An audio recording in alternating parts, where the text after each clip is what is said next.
The Los Angeles Rams improved their record to 3-0 with a big victory over the Tampa Bay Buccaneers. Are they the best team in the NFL? Find out on this episode of the Locked On Rams podcast. You are Locked On Rams, your daily Los Angeles Rams podcast. Part of the Locked On Podcast Network, your team every day.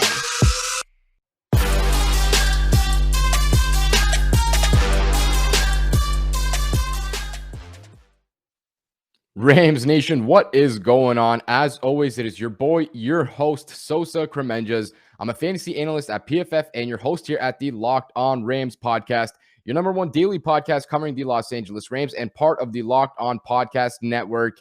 Welcome to another Victory Monday. This is our third of the season. The Rams have yet to lose a football game. Of course, they won this Week 3 contest against the Tampa Bay Buccaneers by a score of 34-24. But let's call it a 34-17 win because by the end, the Rams already had the game sewn up. The game was done, and the Buccaneers scored a garbage time touchdown, which doesn't count for anything. But this episode, we're going to cover everything that happened in this game, how the Rams dominated the former Super Bowl champions, and whether or not this is the best team in football moving forward. And I think a lot of us are going to agree on whether they are or not. But before we get into that, we got to dive into what happened in this contest. And we'll begin with the offensive side of the ball. Of course, at the quarterback position, Matthew Stafford puts together just an incredible performance. I mean, the guy went 27 of 38 in this contest, 343 passing yards, 4 touchdowns, averaged 9 yards per pass attempt, was sacked once, and he left more on the bone, as they say.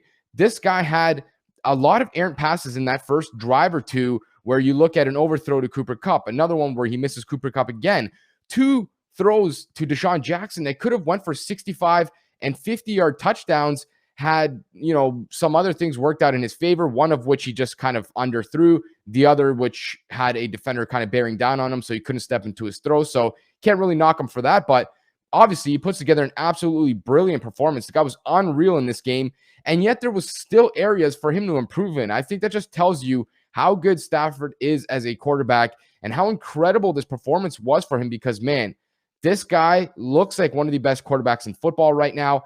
Everything that we expected out of Stafford when the Rams traded that large load for him, you're talking about 2 first-round picks and a quarterback in Jared Goff, everything we expected has come to fruition. This guy has everything that it takes to take the Rams from where they were last year, which was a playoff team, a very solid team, to a potential or Super Bowl winner. Like, of course, they still have to go into the playoffs, get there and win those playoff games and get to the Super Bowl. And we'll talk about that throughout the rest of the season. But it is so clear that this team is so much better at quarterback and on offense now because of what Stafford allows them to do. He just tore this secondary up. Everywhere he went with the ball was wide open. He was throwing darts left, right, and center, 3rd and 7, 3rd and 14. It did not matter. This guy literally looked unstoppable in this contest. And there's really not enough good things you can say about him for this performance. The dude came out and outperformed Tom Brady and made Tom Brady look like a tier 3 quarterback in a game where he's playing the GOAT. I mean, there's really nothing else you can say about it. He was amazing in this game. There was a little bit more for him to be had out there, but you're never going to have a perfect performance. And ultimately, it was a masterful performance from him. You move to the backfield, not really all that much from these guys. I mean, Sony Michel, of course, led the way, 20 carries for 67 rushing yards, only 3.4 yards per carry. That is not great. But at the same time, we knew the Rams were probably not going to have a ton of success running the ball in this game. The Bucs run defense, front 7, arguably the best in football. They are so stout up front. And yet still, Michel looked very solid. I mean, he was breaking a lot of tackles, gaining, even when it was short yardage, earning every single yard. Like, he was running tough, and he had good vision in this game. So even though the box score stats may not look that impressive, he had a good performance in this game. And I think the Rams feel really good about leaving Henderson on the sidelines while he still gets back to health. Obviously, he has the rib injury, did not play in this game. So Sony Michel, hats off to you, man. That is a great performance. And then, of course, the wide receivers, the skill positions. And it was a lot more of what we saw throughout the first 2 weeks in this game where you have Cooper Kupp leading the way, absolutely dominating, and then the rest of the guys all spreading the wealth there. But it was great to see. I mean, you see Cooper Kupp, 12 targets, leads the team, 9 receptions, 96 yards, and 2 receiving touchdowns. DeSean Jackson coming to life. 5 targets, 3 receptions, 120 yards receiving, and a long touchdown of 75 yards. And we mentioned there could have been 2 more long touchdowns that he and Stafford just could not connect on in the early parts of the game. Tyler Higbee, 5 receptions, 40 yards, a touchdown. Sony Michel, 3 for 12. Van Jefferson, 4 for 42. Robert Woods, 3 for 33. So it was more of what we saw throughout those first 2 games where they're spreading the wealth. But again, Cooper Kupp leading the way. This guy's breaking records right now. He has the most receiving touchdowns since Elroy Hirsch did throughout the first 3 games for the Rams since 1951. I mean, this guy is literally on a torrid pace right now where he looks like he's pretty much unstoppable. I mean, if Stafford gives him 1 or 2 more passes where they just couldn't hook up for whatever reason, that chemistry was off to start the game, Kupp might have 140 yards in this game. And of course, he scores 2 touchdowns. So you know what kind of impact he had, routinely getting open, routing guys up, just an elite route runner and separator. And then, like I mentioned, Jackson, DeSean, it was so great to see him finally involved in this game plan. Throughout the first few weeks, hardly plays. I mean, the first game has 14 snaps. Second game, only 3 snaps. Now, in this game, I haven't checked the snap count just yet. It's not officialized, but man, 120 yards, 3 catches. That is exactly what the Rams paid this guy big money for. And you saw it in this game. He was getting behind the defense with ease. And on his long touchdown, there was a safety in the middle of the field, Mike Edwards, and DeSean Jackson sort of ran like a post and then kind of faked a inside step with a rocker step and broke back up for a vertical. And this safety had a mouthful of grass by the end of this move. I mean, the guy had his ankles left on the field. It was kind of embarrassing, but it just goes to show you how much speed and talent and ability DeSean still has. I mean, he's 34 years old, yet people still respect him to the point where they're going to break their ankles trying to guard this guy. And it was awesome to see Matthew Stafford airing it out without a conscience. I mean, this guy was not going to hold back. He was all in for the big play, and it made sense in this one because that secondary looked suspect in this game. They came into this game a little bit banged up and not really looking like a good unit like they were last year. And then they lose another starting cornerback in Jamel Dean in this one. That really just opened the way for Stafford and his guys to just eviscerate them on the defensive side of the ball. And that's exactly what they did. I mean, the Rams had so much success passing the ball in this game. Could have been the short yardage stuff for screens. We saw a lot of screens to Tyler Higbee in the early part of the game. Cooper Kupp, that went for good yardage. We saw the intermediate stuff, Robert Woods, Van Jefferson, even DeSean Jackson, of course, Cooper Kupp going across the sides of the field. And then the vertical stuff as well. This was so fun to watch. It was exactly what the Rams offense looks like at their peak. And part of the reason they were able to do all of these things is because of the offensive line. And we're going to dive into their performance here in just a second. But before we do, you guys can follow us on Twitter, as you know, at QB's MEP and at Locked On Rams, and on YouTube at Locked On Rams. And I wanted to tell you about an incredible app that you guys have to hear about if you do get gas or if you drive. It's called Get Upside. Everyone that listens here that's using it can get up to 25 cents for every gallon of gas that they fill up with. Just download the free Get Upside app in the App Store or Google Play right now. And all you have to do is use the promo code TOUCHDOWN to get a bonus 25 cents per gallon on your first fill up. That's up to 50 cents for your first tank that you fill up with. You don't have to pay full price for a gas tank anymore. You can cash out whenever you want with this app. It's free. It is called Get Upside, and use the promo code TOUCHDOWN to get 25 cents off per gallon. And of course, you guys have heard me talk about betting here many times. One of our sponsors for this episode, betonline.ag. You guys should absolutely check them out. They're going to have you covered for all your pro and college football action this season. If you guys want to get in on some of that action, all you have to do is go to their website, check out all their updated odds, props, and contests, including the $500,000 mega contest and the $200,000 survivor contest, both open now at BetOnline. Head to their website or use your mobile device to sign up today and receive your 100% welcome bonus on your first deposit. BetOnline is the fastest and easiest way to bet on all your favorite sports, from football to basketball to boxing to horse racing. Don't wait. Take advantage of all the offers that they have available now for the 2021 season. BetOnline, your online sportsbook experts. And now we can dive into this offensive line performance. And I'm not sure that there's enough credit that you can give to these guys because, man, they were brilliant in this game. And of course, the Bucs were missing Jason Pierre-Paul. So sure, they're missing one good pass rusher, but still, that is one of the best defensive lines in the NFL.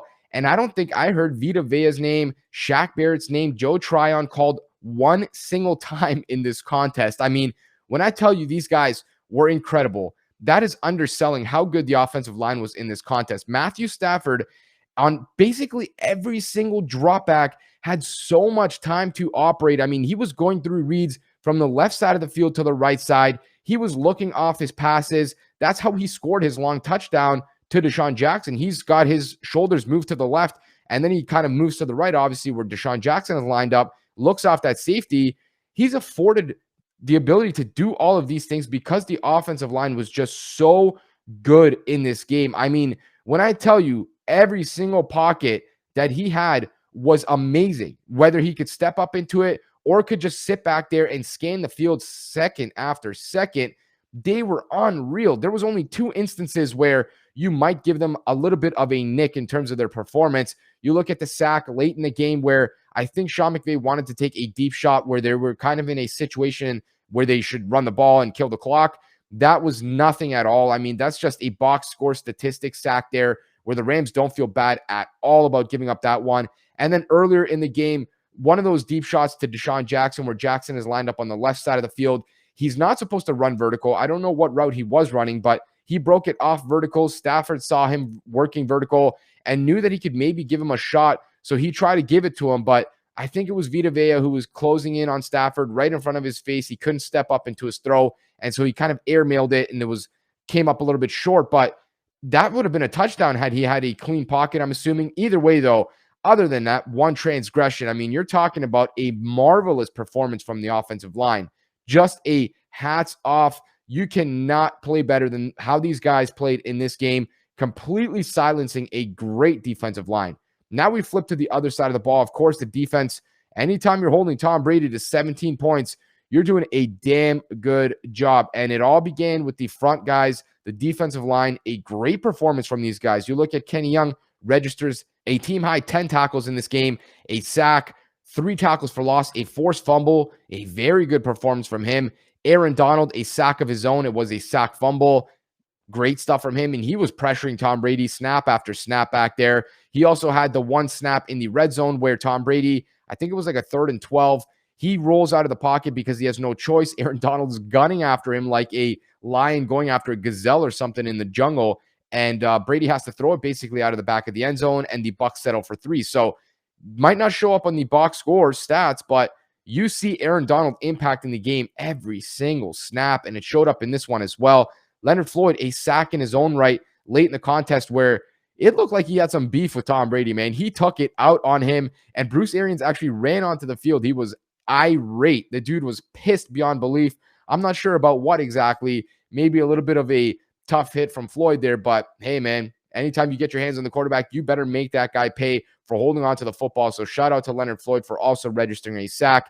And I mean, the defense in general, a great performance. As always, they stopped the run. The Bucs really could not run the ball at all. At some point, they just stopped running the ball because they couldn't do anything. It was sort of like the Rams game plan, except the Rams still registered 20 rushes from Sony Michel. You look at the rushing attempts from the Bucs here, nobody had more than 5 carries. Ronald Jones, 5 carries for 11 yards. Leonard Fournette, 4 carries for 8 yards.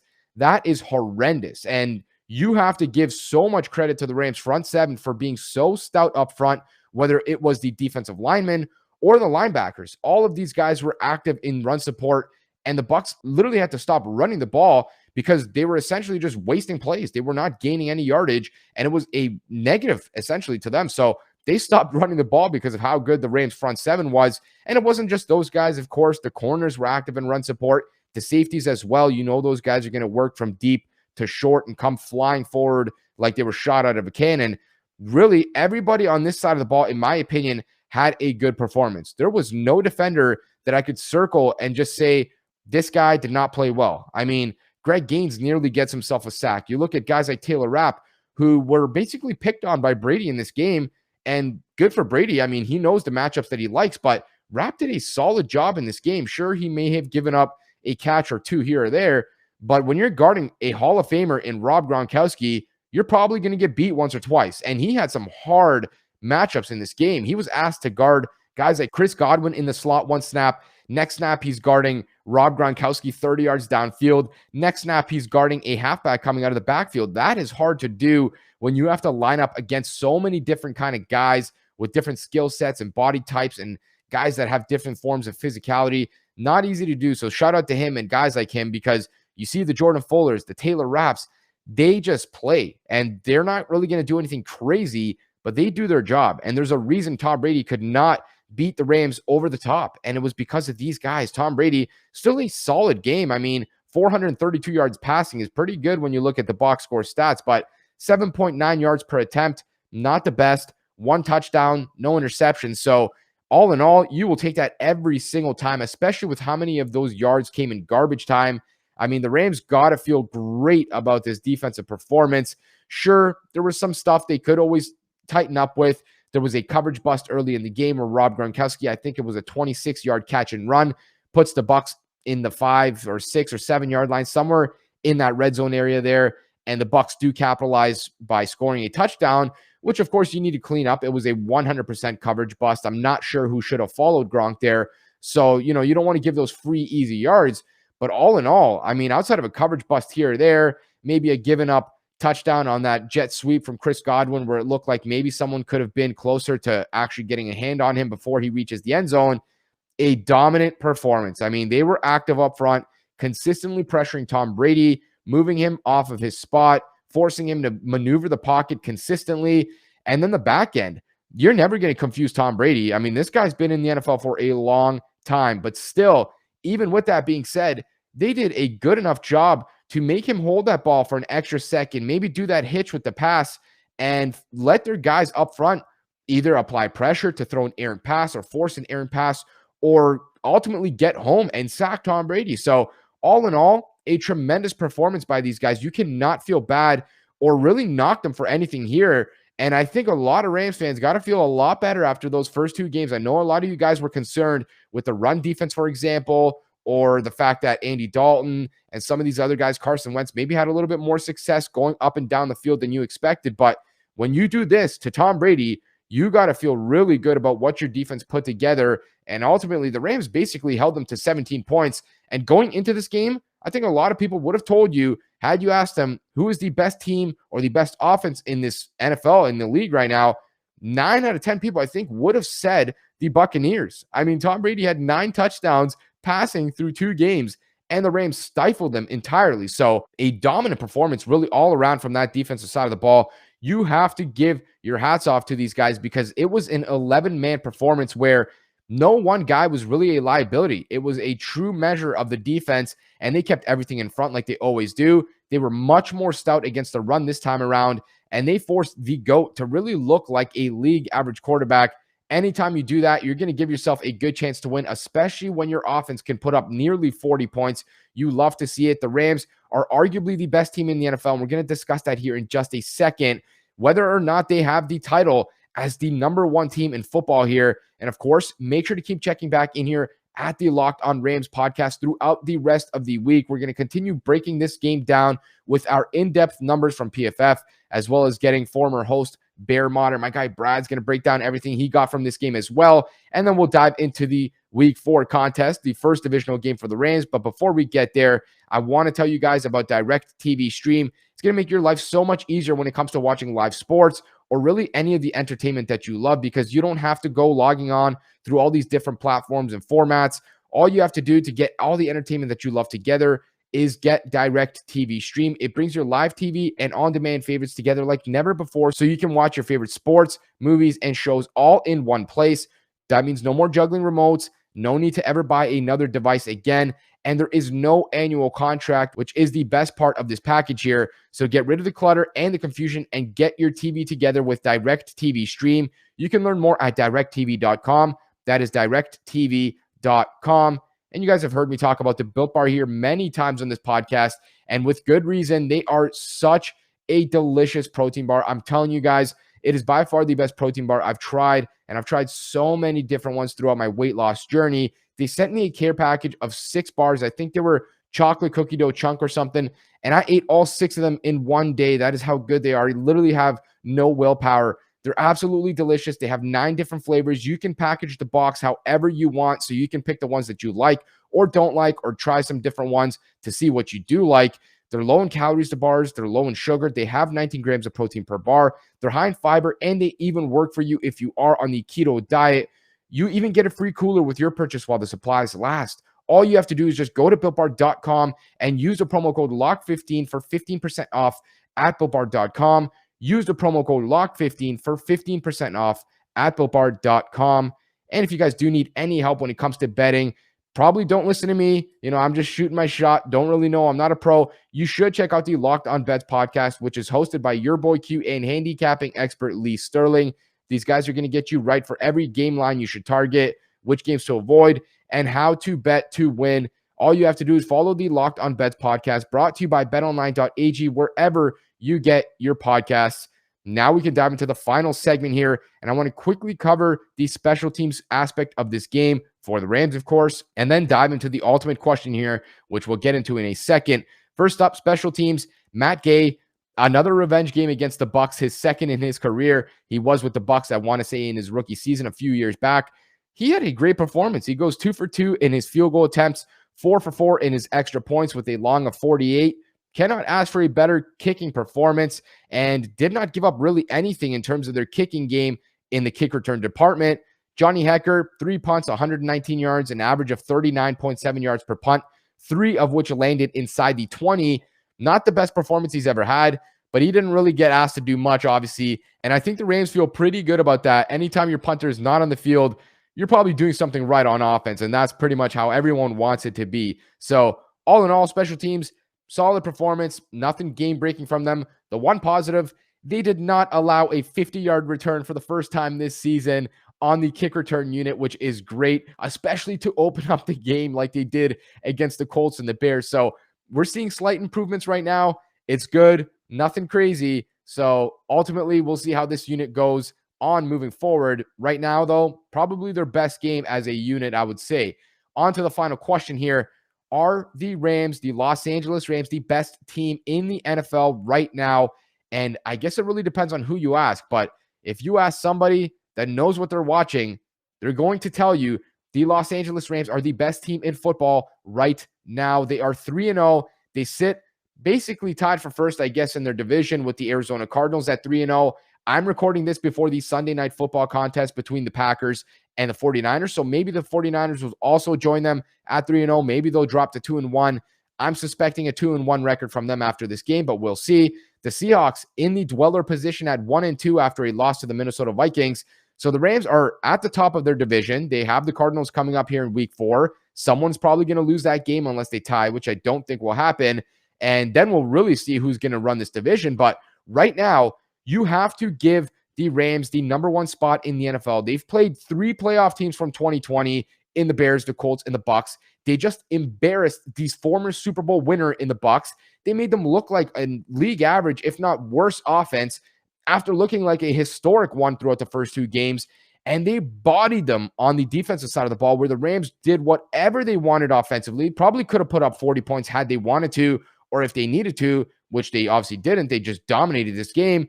They are the best team in football right now. I mean, Sean McVay, when leading at halftime, another win to that record. He is 40-0 in his career as a head coach when leading at halftime. That is absurd. I mean, Matthew Stafford looks like an MVP winning quarterback right now.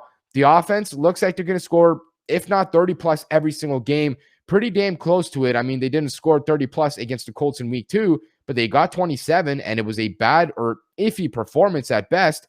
That speaks to how talented they are. I think this offense is going to average 30 points per game throughout the rest of the season. And defensively, they look like they're getting better. And of course, they need time with a new defensive coordinator in Raheem Morris to continue working on those kinks and everything else that really they need to work through. They did not get any preseason snaps, of course. We've talked about that before.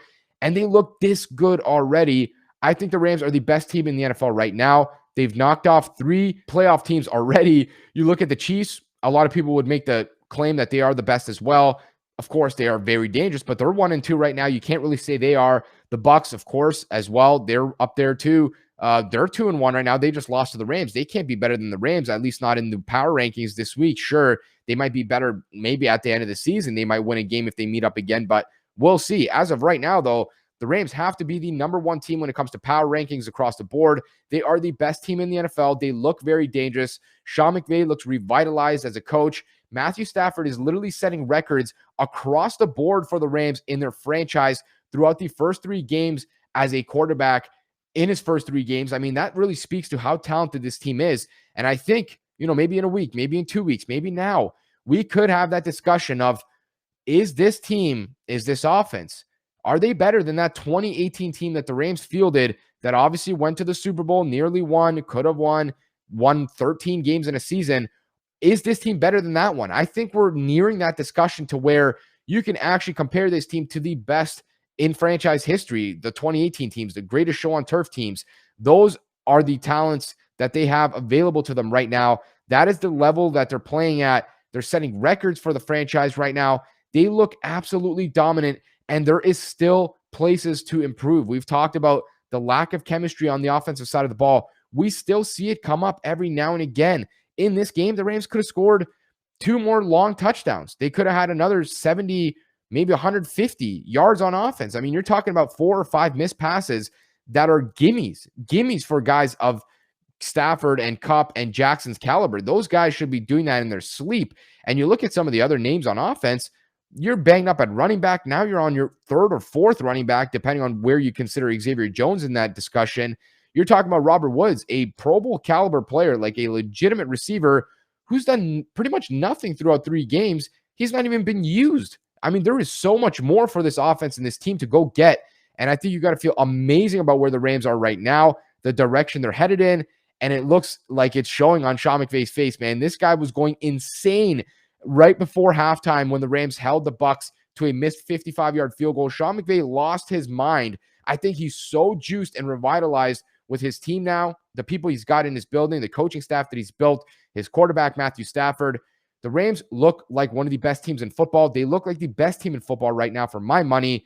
And I think you got to feel really, really good about this performance. Rams Nation, take a bow. Enjoy your Victory Monday. We're going to have a lot of fun this week. So make sure to keep tuning back in here at the Locked On Rams pod.